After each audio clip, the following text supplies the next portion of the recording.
బావా తెలుగులో రిలీజ్ అయింది, చూసారా మీరు? చూసాను. ఎలా ఉంది? మామూలుగా లేదు, బూస్ బంప్సే. అసలు ఎంత అద్భుతంగా తీసాడంటే డైరెక్టరు. ఈ విక్కీ కౌశిక్ కూడా బాగా మామూలుగా చేసేది యాక్షన్. ఒక్కొక్క యాంగిల్లో రామ్ చరణ్, ఎన్టీఆర్ కనిపించాడు. ఓ నాయన, ఆయన సినిమాలు ఎప్పుడు చూడలేదు నేను. హిందీ సినిమాలు కదా, నేను తెలుగు సినిమా ఇప్పుడు తెలుగులో వచ్చింది కాబట్టి చూశాను. అసలు ఏమి యాక్ట్ చేశాడు అతను.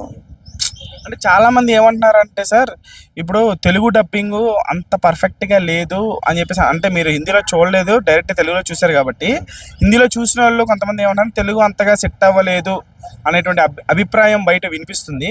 మీరేమంటారు దీన్ని? అది పొరపాటు. ఎందుకంటే తెలుగు హిందీ కరెక్ట్గా వచ్చేయాలంటే డబ్బింగ్ రాదు వాస్తవంగా.